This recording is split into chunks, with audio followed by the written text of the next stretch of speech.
Olá, apresentaremos uma videoaula sobre vetores, onde iremos explicar como e quando utilizar vetores.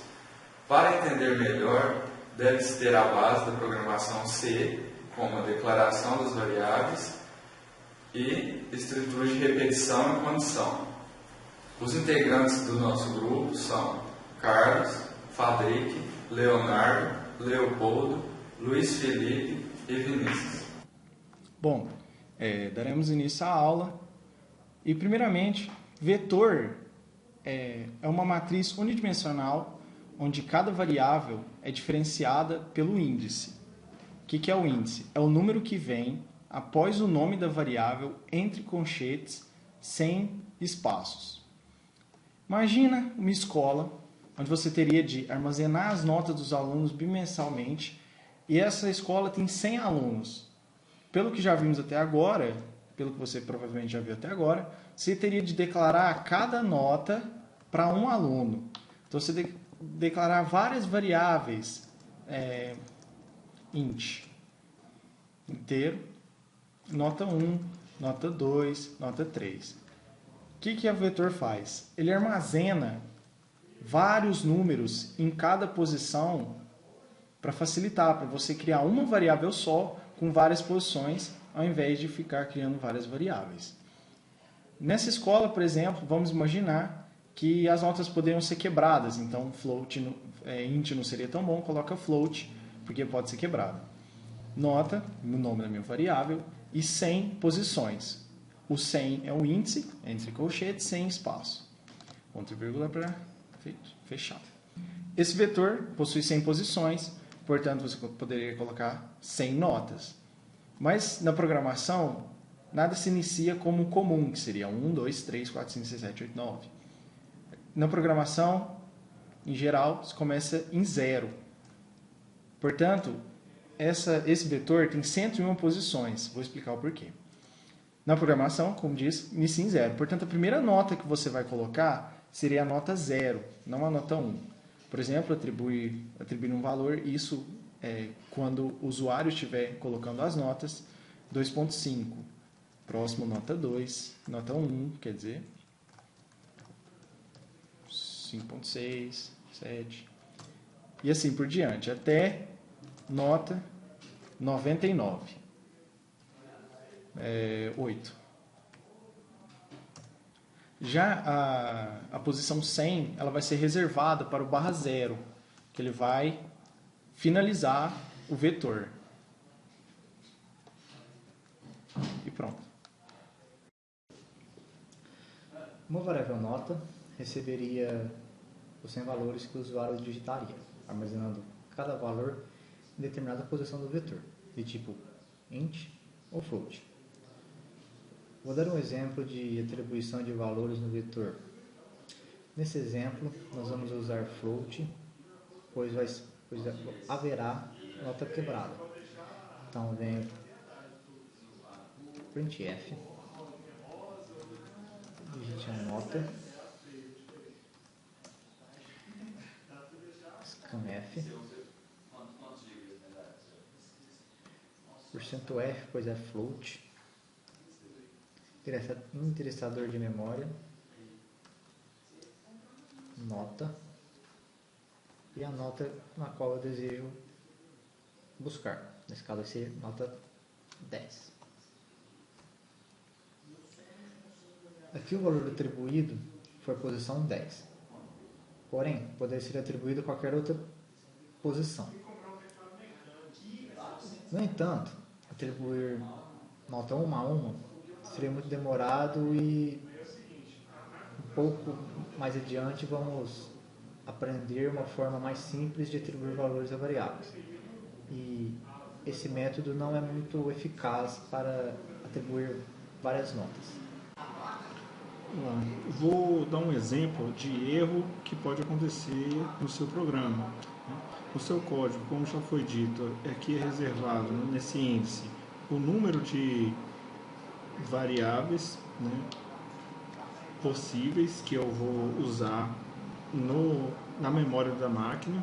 Então, se eu usar aqui um número que esteja acima deste aqui, o programa vai em busca de um lixo na memória, ou seja, vai te dar um número aleatório. Aqui, para dar um exemplo, vou dar o play nesse programa, aqui ele me deu um número 537994, enfim. Para isso não acontecer no seu programa, fique sempre atento ao índice que você reservou já no início do programa, quando você reserva as variáveis. Bom, o modo mais fácil de atribuir os valores a um vetor é utilizando a estrutura de repetição. Nesse caso, usaremos o estruturador for, que provavelmente você já deve ter visto, e é mais simples. E montarei um programa que mostrará 5 notas digitadas, que lerá 5 notas digitadas e mostrará elas na tela. Aqui, como vocês podem ter visto, eu já declarei uma variável x, que é o contador do for, e uma variável vetor nota com 5 posições. Eu já deixei o for montado, o for aqui, o x vai iniciar em 0 e vai até 4, porque precisa de deixar uma posição reservada, e o contador vai contar crescentemente, do 0 ao 4. E aqui eu vou pedir para o usuário digitar a nota dele.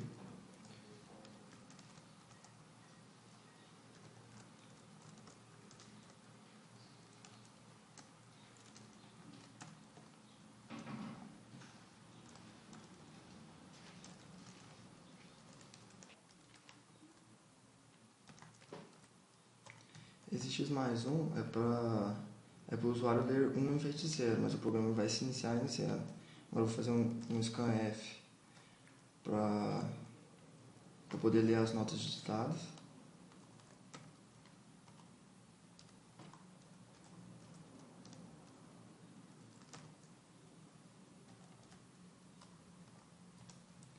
E agora eu vou fazer outro for para poder mostrar todas as notas digitadas.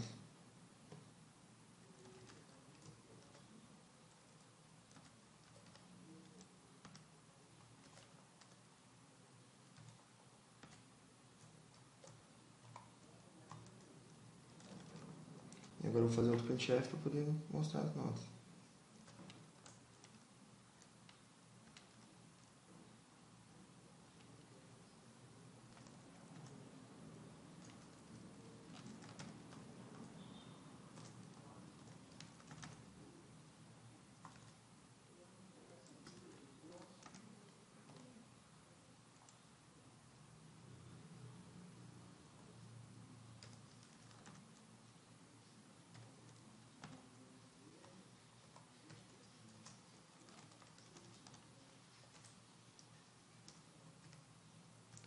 E agora eu vou executar o programa para vocês verem como que ficou. Vou digitar as notas: 1, 2, 3, 4 e 5. Como vocês podem ver, foi mostrado as 5 notas. Obrigado. Bom, agora eu vou ensinar um método de atribuir valores ao vetor quando se declara o próprio vetor em si. Então aqui vou dar um exemplo de um vetor float de nota com 5 posições. Para me atribuir já os seus respectivos valores na posição 0, 1, 2, 3, 4, o que eu vou fazer? Vou pôr um igual aqui e vou abrir chaves. Então eu vou pôr um valor 1, 2, 3, 4, 5. Fecha chaves, ponto e vírgula. Lembrando que o 5 vai ser atribuído à nota colchete 4, porque nota colchete 5 ela é reservada para o barra 0. Então, para demonstrar isso, eu vou fazer um laço de repetição, que é onde x recebe 0, x vai até 4 e vai contando de número. Então, vou dar printf, barra n, %f, e nota x. Lembrando que a cada vez que der o loop do for, nota vai estar em uma posição. Por exemplo, como o x é começa com 0, vai aparecer na tela o valor da posição nota 0. Depois que der o loop, nota 1, nota 2, nota 3, até 4, porque é o 5. Então aqui vocês podem ver que eu, executando o programa, vai aparecer na tela o valor 1, 2, 3, 4, 5, que eu anteriormente tinha indicado aqui no vetor. Esse é o método usado para o programador em si, para definir valores para o vetor, sem precisar que o usuário faça isso.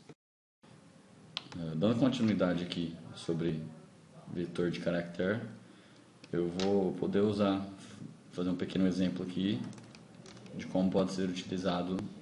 Aqui eu vou fazer uma variável chamada nome com 100 caracteres, que no caso vai ser usado 99, né, que a última posição é considerada 0. Ou então a gente pode usar aqui o char nome e não colocar nenhuma quantidade. Assim, a quantidade de caracteres de armazenamento é calculada automaticamente de forma que o tamanho exato para caber a string digitada seja automático. Um pequeno exemplo aqui, printf, digite o nome. Então, no caso, o scanf, como aqui não tem um valor declarado para a quantidade de letras, então aqui a gente tem que fazer um scanf, só que o porcento não vai ser %C de caractere, vai ter que ser %S de string. E na frente o nome da variável, que no caso ali é o nome. E, caso o vetor, que é o caso, for a variável for char, for válida, toda vez ele vai parar de contar dessa forma, colocando o string, ele vai parar quando o primeiro espaço for digitado, um nome de uma palavra apenas só, e quando o espaço for digitado, o programa vai encerrar.